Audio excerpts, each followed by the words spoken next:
infrastructure, the vulnerability to weather conditions, and the fact that the Caspian Sea is shrinking rapidly.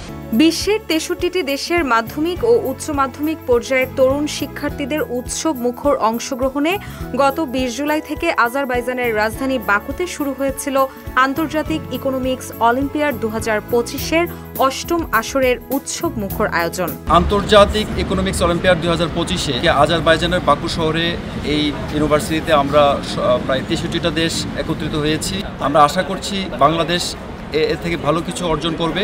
৯ দিনব্যাপী এই আয়োজনে বিশ্বের বিভিন্ন দেশের প্রতিনিধিদের সাথে প্রতিযোগিতায় অংশগ্রহণের মাধ্যমে বাংলাদেশ জাতীয় দল অর্জন করেছে ৪টি ব্রোঞ্জ পদক। দলের সদস্যরা হলেন প্রান্ত ঘোষ, সৌহার্দ্য সোপান সিংহ, আফফান চৌধুরী এবং ফাবিহা মুস্তাকিম নিহা। বাংলাদেশ দল দক্ষিণ এশিয়ার তৃতীয় বিজনেস কেস প্রতিযোগিতায় ১৭তম স্থান অর্জন করেছে।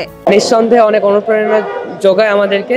এই অর্জনটা আমাদের জন্য অনেকটা ইউজফুল। পরের যে প্রজন্মগুলো আছে তাদেরকেও যেরকম এটা ভালোই অনুপ্রেরণা যোগাবে, এটাই আমার বিশ্বাস। আমি আশা করি যে আমাদের অ্যাচিভমেন্টস নিয়ে আমরা বাংলাদেশের জন্য ভালো কিছু করতে পারি। স্কুলে থেকে আগে যারা এই অলিম্পিয়াডে মেডেল পেয়েছে ওদেরকে দেখে আমি বড় হয়েছি, ওদেরকে দেখে আমি নিজেও ইন্সপায়ার্ড হয়ে এই স্টেজ পর্যন্ত এসেছি। বিভিন্ন প্রফেসরের সাথে দেখা করেছি, অনেক ভালোভাবে ট্রেনিং নিয়ে আমরা আজকে এই পর্যন্ত এসেছি। এদের ট্রেনিংটা অমূল্যবান আমাদের জন্য, এই ব্রঞ্জ পাওয়ার জন্য, যাতে ফিউচারে যাতে আমরা গোল্ডটা ও সিলভারটা আরো বেশি বেশি আনতে পারি। এছাড়াও বাংলাদেশ থেকে বিজনেস কেস জুরি ক্যাটাগরিতে আন্তর্জাতিক জুরি বোর্ডের বিচারক হিসেবে দায়িত্ব পালন করেন বাংলাদেশ ইকোনমিক্স অলিম্পিয়াডের ব্র্যান্ড অ্যাম্বাসেডর ও জাতিসংঘের দুর্যোগ ঝুঁকিহ্রাস ফেলো মোহাম্মদ মানসুরুল হক। তরুণদের এই অর্জন ও জুরি বোর্ডের বিচারকের দায়িত্ব পালনের অভিজ্ঞতা সম্পর্কে তিনি বলেন, পৃথিবীর প্রায় ৬৩টা দেশ থেকে বিভিন্ন পার্টিসিপেন্টরা এসেছে, যারা সিলভার বা গোল্ড পেয়েছে তাদের সাথে কিন্তু মার্কিংয়ের দিক দিয়ে খুব কাছাকাছি ছিল, খুব একটা ডিফারেন্স হয়নি। হয়তো অল্প একটুর জন্য কেউ সিলভার পেয়েছে, কেউ ব্রোঞ্জ পেয়েছে। আমাদের এই টিম অনেক বেশি সাকসেসফুল, আমরা যা এক্সপেক্ট করেছিলাম তার চেয়েও বেশি পেয়েছে।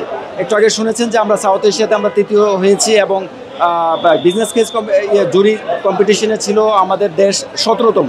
এদেরকে নিয়ে আমরা সামনে আরও অনেক দূর এগিয়ে যাব এবং ভবিষ্যতে বাংলাদেশ ইকোনমিক্স অলিম্পিয়াড আন্তর্জাতিক লেভেলে পারফর্ম করবে। ইকোনমিক্স অলিম্পিয়াড প্রতিযোগিতা শেষে আজারবাইজান থেকে দেশে ফিরে শাহজালাল আন্তর্জাতিক বিমানবন্দরে বাংলাদেশ ইকোনমিক অলিম্পিয়াডের নির্বাহী কমিটির সভাপতি মোহাম্মদ আলামিন পারভেজ বলেন, বিভিন্ন ধাপে অর্থনীতি, ফাইন্যান্সিয়াল লিটারেসি এবং বিজনেস কেস ভিত্তিক প্রতিযোগিতামূলক টাস্ক পেরিয়ে জাতীয় দলের সদস্যরা জয় করেছেন এই ৪টি ব্রোঞ্জ পদক। আগামী দিনে স্বর্ণ পদক জয় করাই হবে আমাদের মূল লক্ষ্য। আরো বেশি পরিমাণে এই অর্থনৈতিক জ্ঞান চর্চা এবং বিকাশের ধারণাটাকে ছড়িয়ে দিতে পারি। স্বর্ণ জয়ের অপ্রাপ্তিটা আমাদের রয়ে গিয়েছে, এখন পর্যন্ত বাংলাদেশ কোনো গোল্ড মেডেল পায়নি।